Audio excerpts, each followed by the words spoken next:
Hello, xin chào tất cả các bạn đã quay trở lại với kênh của Rock F2P.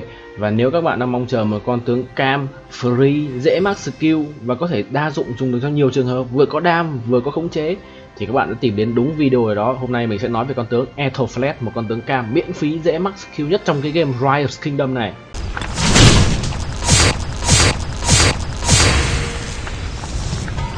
Thì các bạn sẽ nhận con tướng Aethelflaed thông qua chế độ chơi chinh phạt. Ở đây nó sẽ có 80 tầng và các bạn sẽ nhận rương hàng ngày. Khi các bạn vượt mắc 80 tầng này, mỗi ngày các bạn sẽ nhận được tổng cộng là 12 rương và mở ra rất là nhiều tượng luôn. Đa số chúng ta mắc con tướng này rất là sớm. Đối với chế độ chinh phạt này thì các bạn cứ chơi bình thường, up power và vượt dần dần là các bạn sẽ vượt qua được hết các tầng. Ngoài ra thì các bạn có thể mua con tướng Aethelflaed này mỗi ngày tối đa là 3 tượng. Và ở đây mình khuyến khích các bạn nên mua, bởi vì hiện tại con tướng Aethelflaed này nó đã cho đổi sang xu liên minh rồi.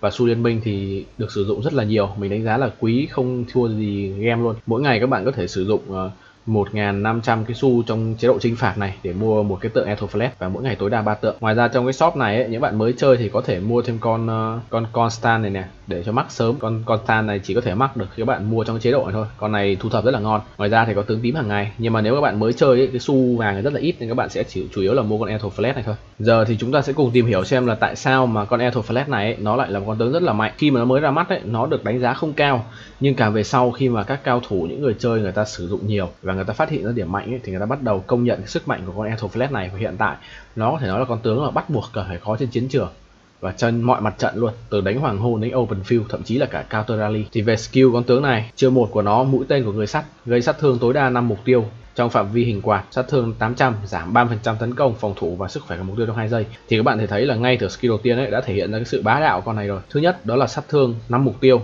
là rất là nhiều nhá, tối đa trong game là chỉ được 5 mục tiêu thôi. Ngoài ra nó còn có debuff giảm 30% tấn công, 30% phòng thủ và 30% sức khỏe. Thì đây là một cái debuff cực kỳ lợi hại luôn. Các bạn có thể thấy là những con tướng chinh phạt thế hệ sau ấy, nó có thể nâng cho các bạn ví dụ 20% máu, 20% thủ, mà con Aethelflaed này nó trừ một lần trừ đến 30% cơ, và nó trừ AOE, có nghĩa là 5 mục tiêu sẽ bị trừ chứ không phải là một mục tiêu. Thì điều này khiến cho khi mà các bạn đánh trên chiến trường ấy, những con Aethelflaed này nó ra skill ấy, nó sẽ làm quân địch yếu rất là nhiều. Và đặc biệt là trong chế độ hoàng hôn ấy, khi mà các bạn đánh 5 năm như vậy ấy, thì con Aethelflaed này nó cắt chiêu ấy là trúng cả 5 con luôn. Những người chơi F2P là cực kỳ cần ở trong đánh hoàng hôn. Và một cái điều nữa các bạn chú ý là ở đây là nó sẽ chỉ giảm trong 2 giây thôi. Và chính vì giảm trong 2 giây như vậy ấy, khi mà Aethelflaed mang ở vị trí là tướng chính ấy, nó sẽ búp cho con tướng phụ ra chiêu mạnh hơn. Trong vòng 2 giây này nè là con tướng phụ sẽ ra skill, và khi con tướng phụ ra skill ấy cũng là lúc mà kẻ địch đang bị rất là yếu, bị giảm 30 công, 30 thủ, 30 máu, kẻ địch bị suy yếu và bị tấn công thì lượng máu mất sẽ rất nhiều. Chiêu thứ hai, lực lượng sấm sét. Chiêu này nghĩa là sát thương phản kích, nhận vào giảm 20% và đòn tấn công của bạn ấy nó sẽ có 10% giảm tốc lên mục tiêu, giảm 50% tốc độ hành quân của kỵ binh và 30% tốc độ hành quân của đơn vị khác trong 3 giây. Thì đối cái việc mà giảm phản kích ấy, mình đánh giá là cũng không thật sự là ok đâu, bởi vì cái con Aethelflaed này ấy, nó chỉ có tác dụng khi mà các bạn đánh nhiều mục tiêu và cái mục tiêu nó không đánh lại bạn ấy thì ok, chứ còn ví dụ mà bạn đánh nó đánh bạn luôn ấy thì với cái chất tướng mỏng manh của mình ấy, con Aethelflaed này thực sự là giảm 20% phản kích nó không thật sự là khỏe. Nhưng mà cái skill này có một cái hay ấy là nó có 10% giảm tốc lên mục tiêu, có nghĩa là cái mục tiêu của bạn target ấy có thể giảm đến 50% tốc độ chạy cơ. Nhất là đối với kỵ thì khi đánh open field ấy, con Aethelflaed này nó target con nào ấy là con đấy sẽ rất là dễ chết vì bị đi chậm lại. Thì đây là một skill ok khi mà trên chiến trường chúng ta đánh hội đồng ấy, là cái mục tiêu đấy khó chạy thì bạn sẽ dễ giết hơn. Chiêu thứ ba, sức mạnh tổng hợp. Thì đây là một chiêu thức đánh man rợ, sát thương gây ra trên man rợ tăng 35% và kinh nghiệm cả hai chỉ huy nhận được tăng thêm 35%. Thì cái này ở giai đoạn đầu game mới rất là ngon. Các bạn chưa có nhiều tướng mắc ấy và thiếu tướng đánh man rợ ấy thì các bạn có thể sử dụng con này, con AE này để kéo man rợ, để kéo những con tướng level thấp. Con này sử dụng đánh man rợ được, nhưng mà về sau các bạn có thể đổi tài năng để sử dụng nó làm tướng tấn công. Khi mà các bạn đã có nhiều con tướng đánh man rợ rồi ấy, thì các bạn đổi con này sang. Ví dụ hồi đầu mình sử dụng con này đánh man rợ thôi, sau đó bắt đầu mình sử dụng nó để đánh chính, đúng không? Để đánh open field rất là ngon, vừa debuff vừa có đam. Chiêu thứ tư, chiêu pháo đài Mercia. Khi rally ấy là các bạn sẽ được tăng thêm 10% quân. Khi đội quân lãnh đạo bởi chỉ huy này gồm 3 đội quân khác nhau, tức là các bạn mang cung, kỵ, bộ, thì tấn công của con đội được tăng thêm 20%. Tức là con tướng Aethelflaed này ấy, nó vốn là một con tướng đỏ khả năng lãnh đạo rồi, nên khi các bạn cầm 3 mục tiêu này ấy, nó sẽ vừa kích được cái nhánh tài năng lãnh đạo và nó vừa tăng tấn công của quân đội thêm 20%. Thì ví dụ như ở đây các bạn nên cầm theo tỷ lệ là 90% 5 5 và 90 5 5 đấy. Tức là ví dụ các bạn đánh bộ đi thì các bạn cầm 90% bộ, 5% kỵ, 5% cung. Các bạn đánh cung thì các bạn cầm 90% cung, 5% kỵ, 5% bộ để kích hoạt tối ưu cái skill này nhất. 2% tấn công là rất là nhiều nhé. Và cuối cùng, nữ hoàng chiến binh, sát thương gây ra cho quân địch được tăng thêm 20% khi quân địch bị ảnh hưởng bởi giảm tốc. Thì nó hưởng lợi trực tiếp từ cái skill 2 là giảm tốc của con Aethelflaed này. Tăng sát thương gây ra cho quân địch nó khác với tăng tấn công. Mình sẽ ví dụ cho các bạn là ví dụ như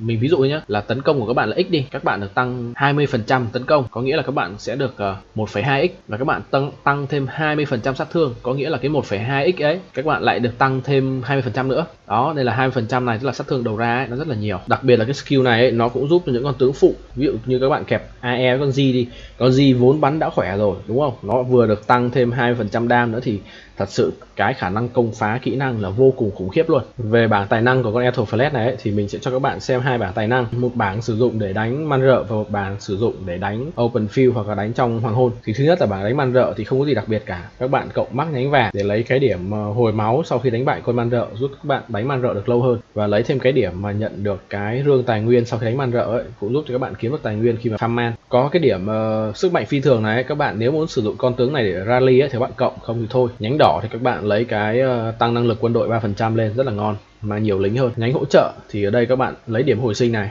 một cái điểm bá đạo mình có phân tích trong cái video hồi nộ rồi. Đó, thì về bản man rợ thì không có gì đặc biệt lắm, các bạn có thể pause lại để xem. Chủ yếu thì giai đoạn đầu chúng ta sẽ sử dụng để đánh man rợ rất là ngon, nhưng mà khi mà các bạn đã có những con tím man rợ khác, ví dụ con Kera rồi, bây giờ chúng tôi đánh man rợ tím nhiều rồi, các bạn không nên dùng cái này làm đánh man rợ nữa, nên chuyển sang đánh chính luôn. Còn đây là cái bảng tài năng mà con Aethelflaed mình sử dụng để đánh nhau. Thì ở đây có một số điểm lưu ý. Thứ nhất là các bạn bắt buộc các bạn nên lấy cái điểm này, mình nói bắt buộc thì hơi sai đúng không, lấy điểm này 1 điểm thôi, tức là sẽ giảm tốc độ hành quân của quân địch xuống 5% sau khi sử dụng kỹ năng chủ động. Thì tại sao chúng ta lấy điểm này? Như các bạn biết là chiêu 2 của Aethelflaed ấy, nó sẽ có xác suất là 10% giảm tốc, và chiêu cuối của Aethelflaed sẽ tăng 20% sát thương đam lên đơn vị bị giảm tốc. Nhưng mà cũng có nhiều khả năng là cái khi các bạn giảm tốc ấy, nó sẽ không giảm vào cái lúc mà các bạn ra kỹ năng, con tướng phụ ra kỹ năng ấy, thì cái chiêu này ấy, nó sẽ khắc phục hoàn toàn cái điều đó. Khi mà con Aethelflaed này ấy, nó ra skill chủ động là sẽ giảm tốc toàn bộ 5 mục tiêu, là vừa khít với cái số mục tiêu của chiêu 1 luôn, là đối phương vừa bị giảm tấn công, vừa bị giảm phòng thủ, vừa bị giảm máu, vừa bị giảm tốc. Và khi bạn giảm tốc như vậy thì cái con tướng phụ ấy nó cast skill thì lại càng mạnh. Nhưng mà chúng ta cũng chỉ nên lấy 1 điểm thôi, bởi vì mục đích của chúng ta là làm đối phương dính hiệu ứng giảm tốc, chứ không phải là làm đối phương bị slow quá nhiều. Mắc cái điểm này lên nó không thật sự khác biệt đâu. Giảm tốc từ chiêu 2 con Aethelflaed này đã đủ ngon rồi. Một điểm lưu ý nữa đó là ở cái điểm này, phản công khi chữa lành quân dẫn dắt bởi chỉ huy này tăng hiệu quả tấn công lên 3%. Tức là khi các bạn kẹp con Aethelflaed này nè với những con như Richard, Constantine, những con có khả năng hồi máu ấy, thì các bạn có thể cộng lấy cái điểm này để tăng đam, cộng số điểm này. Còn nếu không như mình ấy, thì mình cứ cộng lên trên thôi. Ví dụ mình kẹp với G ấy, thì mình sẽ không lấy điểm này. Ở trên này ấy, thì sẽ có một số lưu ý. Thứ nhất là cái điểm áo giáp tận răng nè, là khi bạn mang 3 loại quân nhiều loại khác nhau, giảm mọi sát thương phải chịu xuống 3%, cái này ngon, chúng ta nên lấy. Thứ hai là cái điểm này, sau khi sử dụng kỹ năng tăng hiệu quả phòng thủ quân đội lên 2%. Như mình đã nói, Aethelflaed rất là mỏng manh. Hai cái điểm sức mạnh chiến lược và điểm áo giáp tận răng, đây sức mạnh chiến lược áo giáp tận răng này, nó sẽ giúp con Aethelflaed trâu hơn rất là nhiều nhé. Và cái con Aethelflaed này ấy, là một trong 3 con tướng mà thuộc cái dạng top bị đánh ngoài đồng. Các bạn lưu ý là thứ nhất là bao gồm con G chính là thấy là đánh này, con Khan chính người ta thấy là đang đánh, và con Aethelflaed này, tức là đặc điểm của bọn nó vốn đã mỏng rồi, nên là các bạn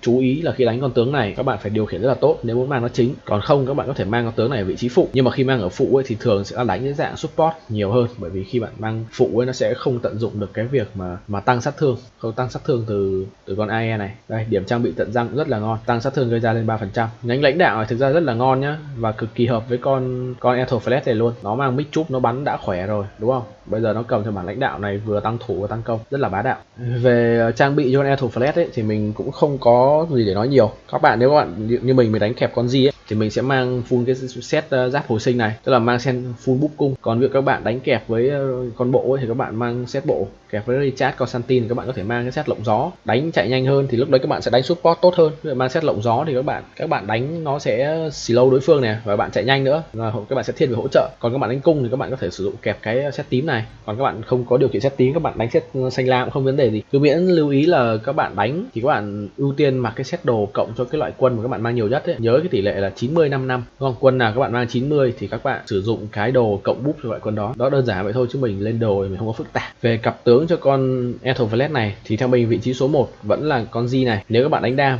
thì Aethelflaed kẹp G là một sự lựa chọn mình đánh giá là mạnh nhất trong game nếu mà đánh AoE. Và trong điều kiện lý tưởng thì cái cặp đôi này khi các bạn đánh hoàng hôn ấy nó rất là mạnh, bởi vì con G ấy nó bắn 5 mục tiêu hình tròn, tức là trong đánh hoàng hôn thì đối phương cũng chỉ có 5 mục tiêu thôi, và cái thường nó sẽ bị cụm lại, là con G này bắn là trúng 5 con rồi. Con Aethelflaed này nó lại debuff cả 5 con nữa, nó lại còn tăng đam cho con G 20% từ cái chiêu cuối, thành ra là con G này bắn cực kỳ lực. tí mình sẽ test cho các bạn xem. Thì nếu các bạn cầm Etho Flash ấy, các bạn sẽ cầm là 90% cung, 5% kỵ, 5% bộ. Để đánh open field cặp này thì theo mình test ấy, thì bắn không được mạnh như trong hoàng hôn, bởi vì khi open field số lượng địch nó đông hơn, sẽ có một tỷ lệ con AE này nó giảm phòng thủ và sức khỏe của 5 con khác, đúng không? Còn con G này nó lại bắn trúng 5 con khác. Đó, tương tự như vậy, cái khả năng xì lâu, cái tăng đam của con này nó cũng là random nữa. Thành ra là khi mà đánh open field ấy, các bạn sẽ không thấy được cái sự hiệu quả. Tức là các bạn đánh đông ấy thì nó sẽ debuff lung tung. Còn các bạn đánh ít ấy thì các bạn sẽ bị focus, thì các bạn không bắn được lâu. Nó có nhiều người bảo thấy cặp này mạnh ở hoàng hôn mang ra đánh open field thì không đúng. Các bạn có thể test, bởi vì hai con này mình nghĩ là đa số người chơi đều có cả, rất là dễ test. Lựa chọn thứ hai mà các bạn nên đánh là các bạn có thể kẹp với Recharge. Thì Recharge cũng là một con tướng trâu bò, nó sẽ giúp cho con Etho Flash trâu hơn và nó cũng có debuff. Thì khi đó các bạn sẽ đánh dưới dạng hỗ trợ. Đây, Recharge Constantine, các bạn kẹp một trong hai con này đều được. Thì mình thấy là nhiều bạn sẽ kẹp với con Constantine này nhiều hơn, bởi vì cái Constantine sẽ thiên về búp. Lúc đấy là Etho Flash các bạn sẽ như là một cái bịch cát di động vậy, rất là dễ bị đấm. Thì con Constantine này nó cũng tăng độ trâu bò cho con AE các bạn luôn. Chỉ lưu ý là ví dụ các bạn cầm AE chính đi thì các bạn sẽ mang 90% bộ, 5% kỵ, 5% cung. Nhưng mà nếu các bạn cầm con Recharge với con Constantine này chính ấy, thì các bạn nên mang 100% bộ, hưởng cái điểm lợi từ cái bảng tài năng bộ binh cũng như là cái talent phòng thủ. Ngoài ra thì một con tướng mà hiện tại mình thấy là đang hot trong meta, một con tướng cam khác, đó là con Chazan. Thì hiện tại Chazan với Etho Flash đang là một cặp đôi trời sinh luôn.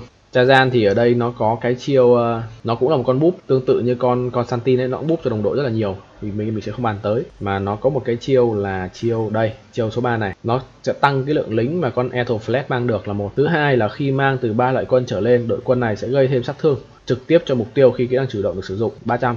Thì con Etho Flash ấy, với cái bảng tài năng hỗ trợ ấy, nó ra skill đã nhanh rồi, bây giờ nó lại còn được tăng sát thương khi ra skill chủ động, và nó lại tiếp tục có tăng sát thương gây ra cho mục tiêu thêm. Đây là 5% ở cấp 1, và khi mắc sẽ là 20% trong 3 giây. Ngoài ra thì con Chazan này nó còn có cái hiệu ứng tăng phòng thủ, nó cũng giúp cho con Etho Flash nó khắc phục được cái điểm yếu là mỏng manh ra. Thì hiện tại cái cặp đôi này mình thấy là đa số các cao thủ dùng nó là Chazan, Etho Flash.